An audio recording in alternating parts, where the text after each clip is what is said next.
First things first, let's get this USC preview out the way. Let's look at the enemy. Know your enemy, if you will. And the more you look, the more you um, kind of look at the hypotheticals, you start to worry, you start to build anxiety, right? And this morning, I would be lying if I said that I didn't start to get a little nervous. I'm like, man, we're in a bit of a situation where this could maybe be one of your make or break games for the season. Maybe this is a moment already in your first game where college football playoff voters, the committee, if you will, are going to be paying very close attention. Both teams in a very similar spot. I don't have to keep hitting that drum home. Quarterback replacing a Heisman, defensive staff overhaul. There's a couple of pieces here that you can really see them line up. Now, where it gets interesting is I find LSU's main game plan, their main focus, the main thing you've heard preached out of camp, preached from Coach Kelly, preached from the players, whether it be Will Campbell, Josh Williams. There's a multitude of guys. Everyone wants to and thinks and is confident in the run game and thinks that that's going to be the major factor and thinks that, not necessarily USC's D line is in for a treat, but it could be potentially one of the better assets that the Tigers have. Something that makes me wonder. Now, I'm not going to say that the LSU's defense isn't up to speed, and I'm not going to say that the secondary will already be, problematic. Now, I just wonder if USC. Now, let me take you down a hypothetical. This doesn't have to happen. Hopefully, it doesn't happen, but we do have to think about it, and I'm sure LSU obviously has been thinking about it for a while, just like probably me and you have been. But Lincoln Riley's no stranger to successful offenses. Sure, you can call it the air raid and talk about how efficient and aggressive that type of style is, but really, what I'm worried about is just there's a lot of holes in the secondary. There's a lot of pieces that Lincoln Riley can probably scheme up and maybe poke and prod. And let's just say LSU goes down a touchdown or two possessions all in all. And I think that run game kind of gets thrown out the window. I think now Garrett Nussmeier's in the fryer. I think now he's throwing some passes, and this whole entire game doesn't turn to a shootout. But now you see why the total is at 64 points. And I'm not saying that Garrett Nussmeier and the offense can't win a shootout. I feel like we have the better wide receiver room. I feel like we have more options. I feel like our offensive line's obviously better. You've got all the tight ends. You got the running game that you could rely on throughout the entirety of the game. Just because it doesn't succeed in the beginning doesn't mean it won't succeed in the end. So I'm not saying give it up if it doesn't work. But what I am saying is there could be a sense of urgency for LSU rather quickly if things don't pan out on the defensive side. Now, if they do, it could be an easy game for LSU. If the defense puts pressure, if the secondary covers, it could be a completely different version of LSU that a lot of people will be excited to see. I'm hoping for it.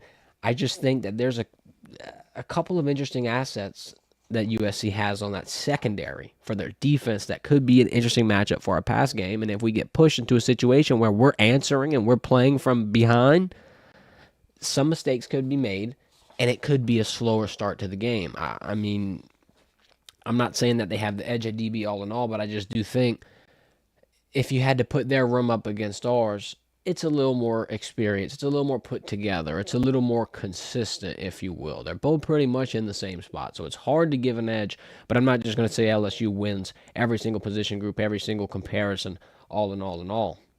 Um, Another thing I kind of want to talk about.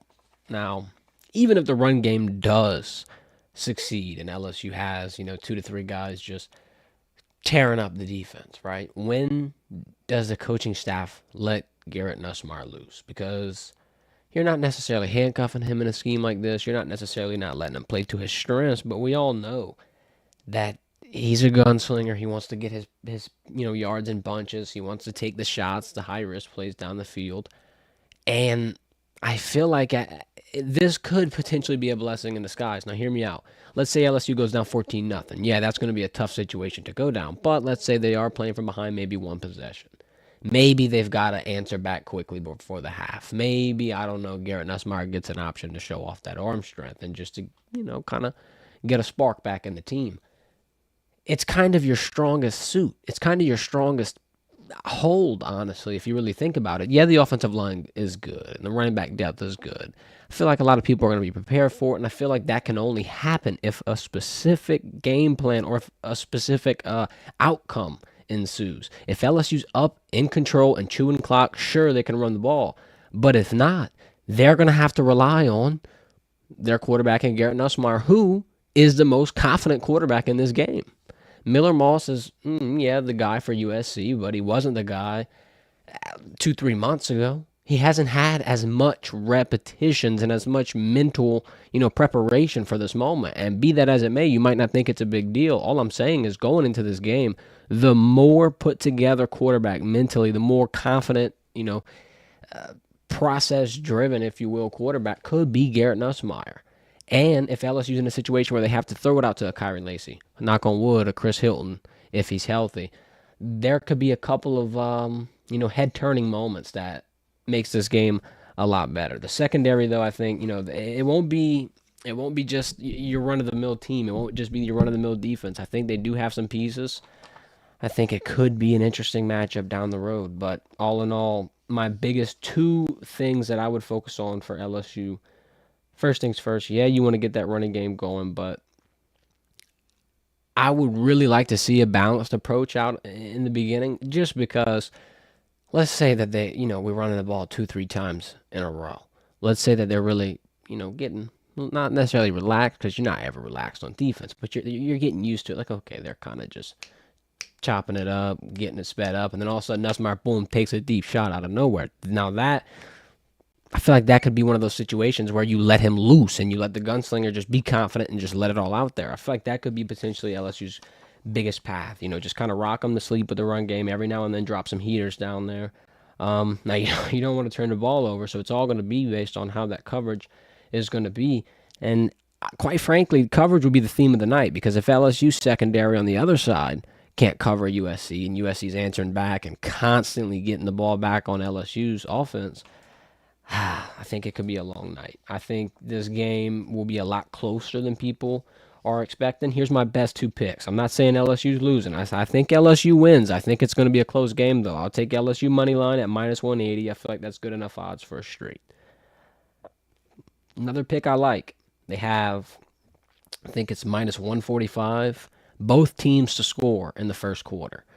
And I know the first quarter it slips right before in front of your eyes. It's gone, right when you can really realize it's there. You got 2 possessions each team, maybe. They're going to have to pretty much start out strong. I think, we're talking field goal. They don't have to have a touchdown. They just got to be able to get in a position to have an opportunity. And on both sides, new defenses, new defensive staffs, new defensive schemes, 2 offenses that are really eager to kind of flex some muscles and have the capabilities to do so. USC's wide receiver room is pretty good. I'll give them credit where credit's due. Lincoln Riley, phenomenal play caller, has an opportunity to expose a potential, liability in LSU secondary. On the other side, you've got a lot of tight ends, a lot of running backs, and a lot of wide receivers that, quite frankly, could all play on Sundays. And you've got really take your pick your weapon. If Garrett Nussmeier's on, it could be a long night for USC's defense.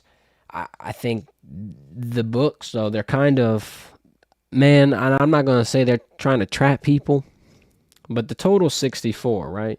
The highest point total they'll let you take on an alternate is under 39.5.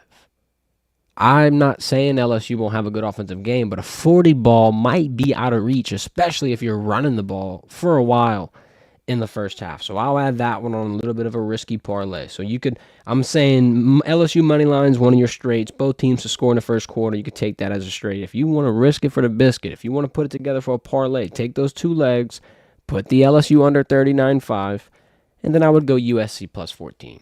Call me crazy, but I think USC is going to keep this one.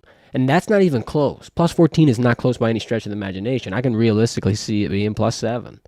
I could see it being within a touchdown for the majority of the game. I could see it going tit for tat, tit for tat. The team that makes the first and, quite frankly, the worst mistake is going to be the one who shoots themselves in the foot. I don't think this is going to be a walk in the park. I don't think LSU is just going to be able to just, hit them in the mouth and just constantly beat them the whole entire game.